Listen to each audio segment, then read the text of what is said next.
Wolltet ihr denn schon immer mal das legendäre Windows XP auf einem Tablet haben? Also ohne virtuelle Maschine oder so, nativ auf einem Tablet. Das könnt ihr haben mit diesem Tablet-PC, den Compaq TC1000. Schauen wir uns das mal genauer an in diesem Review, denn das Ding, das ist geil.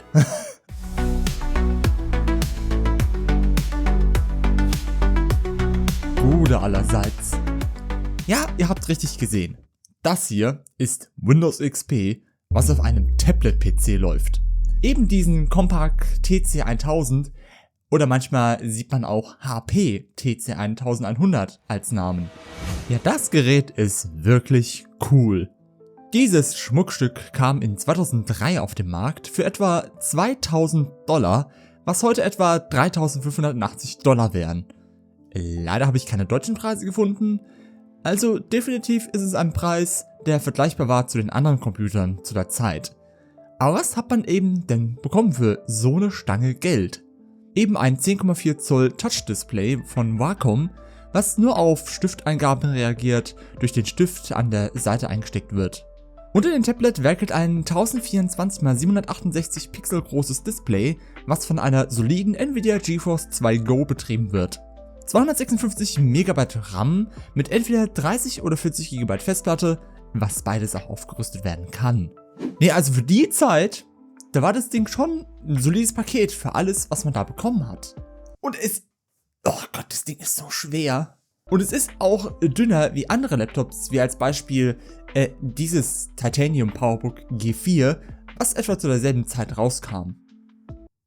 Das Ding ist auch von 2003. Klar, heutzutage ist das Ding mehr ein Ziegelstein von der Dicke und Tablet-PCs, die haben einen sehr langen Weg gehabt. Also hat man denn da drin irgendwelche Nachteile gehabt? Denn es ist eben eine berechtigte Frage, denn es ist kleiner wie ein 15 Zoll Laptop und eben auch dünner. Im Großen und Ganzen war es der Prozessor, wo Compaq Abstriche machen musste. Ihr müsst wissen, zu der Zeit gab es bei Intel die stromfressenden Pentium 4 Chips, die eine Katastrophe waren und in diesem Tablet mehr als ungeeignet sind. Auch AMD, zwar performant, sind diese auch stromhungrig und von der Abwärme beider Prozessoren will ich nicht mal reden. Solche Intel Atom Chips haben damals noch nicht existiert. Generell effiziente x86 CPUs sind unmöglich gewesen zu der Zeit, bis Transmeta kam mit dem Crusoe. Denn solch eine CPU steckt auch in diesem Compaq-Tablet drin.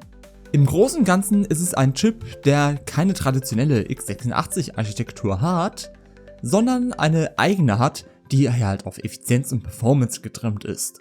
Dazwischen ist eine Übersetzungsebene, die x86-Befehle dann für den Crusoes Architektur dann übersetzt. Um es kurz zu sagen, hier ist ein 1 GHz Chip drin, der einen x86-Chip im Prinzip emuliert.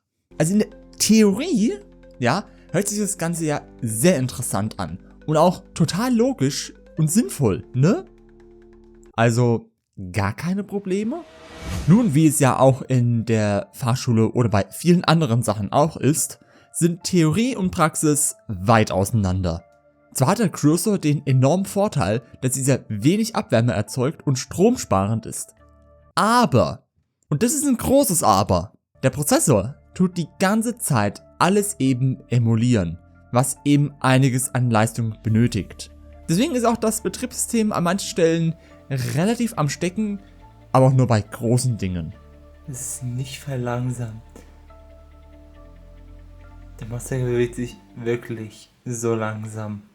Denn hey, es ist immer noch Windows XP hier, was auch theoretisch gesehen auf dem Toaster laufen kann. Und hier genauer die Tablet-PC Edition, die eben einige Sachen fürs Schreiben mit dem Stift dabei hatte.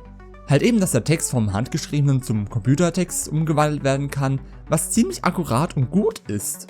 Und alles weitere Nötige für eben mit dem Stift unter Windows zu arbeiten, die ab Vista dann schon vorinstalliert waren und keinen eigenen Release mehr brauchten. Der Stift allerdings hat eine Batterie eingebaut, was diese 4AA Batterien sind, welche zwar existieren, aber etwas knifflig sind zu finden. Ich habe welche dann bei Rossmann entdeckt für 3 Euro. Ja, bei Rossmann. Und nach dem Kalibrieren des Displays, halt einfach mal Safety First, funktioniert es auch richtig gut. Und der Knopf, der an dem Stift dran ist als Sekundärklick, während drauftippen der klassische Klick ist. Der Stift kann auch recht weit weg sein vom Tablet, dass dieser reagiert, und Texte schreiben funktioniert, aber halt eher in Druckschrift, denn Schreibschrift, das wird nicht erkannt. Aber warte mal, wir waren doch eigentlich bei Negativen vorher gewesen. Gibt es denn noch was Negatives zu dem Tablet? Naja, also es sollte schon bewusst sein, dass dieses Tablet jetzt kein Gaming-Tablet ist. Klar, ja, es ist eine GeForce 2 drin, in der Go-Variante, eben für Laptops, aber die war 2003 schon 3 Jahre alt und konnte noch nicht mal DirectX 8. Also DirectX 9, was eigentlich auch die Windows XP-Zeit geprägt hat, das ist unmöglich. Man kann Minecraft in einer sehr geringen Auflösung spielen und auch eine sehr alte Version mit niedrigen Details. Webbrowsing ist unter Windows XP generell eine Qual, da alle neuen Websites HTML5 nutzen und viele der Browser keine Updates mehr für XP bekommen haben. YouTube ist also unmöglich auf dem Ding. Immerhin, Videos, die lokal gespeichert sind, laufen. Filme auf DVD kann man nur mit einem externen Laufwerk ansehen, da der Platz für ein DVD-Laufwerk fehlt. Generell ist die Konnektivität limitiert. Es gibt 2 USB-Anschlüsse, 56K Modem, Ethernet, VGA und halt Audio Ein- und Ausgang. Es gibt eine Tastatur, die man dran docken kann, und auch eine Docking Station, was halt nochmal die Anschlüsse erweitert. WLAN ist auch an Bord und ein kleiner PCMCIA-Slot. Also eben von den Anschlüssen her nichts atemberaubendes und limitiert. Aber in Anbetracht, was da drinnen ist es schon einiges, was man da hat.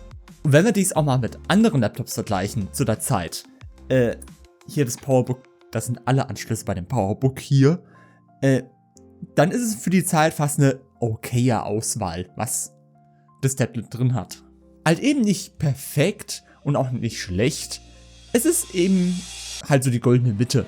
Und ich persönlich finde das Teil auch ganz interessant. Es ist halt eben ein Tablet-PC mit Windows XP drauf und auch gerade mit dem Creosote-Chip drin ist es wirklich etwas anderes. Wenn mich auch manche kennen, habe ich so eine geheime Liebe zu den ersten Surface-Modellen von Microsoft, was auch Tablet-PCs sind mit Windows 8.1 drauf. Und das Compact Tablet wirkt so ein wenig wie ein guter Prototyp zu dem Surface. Und was mich noch am meisten fasziniert hat bei dem Tablet, ist der Akku.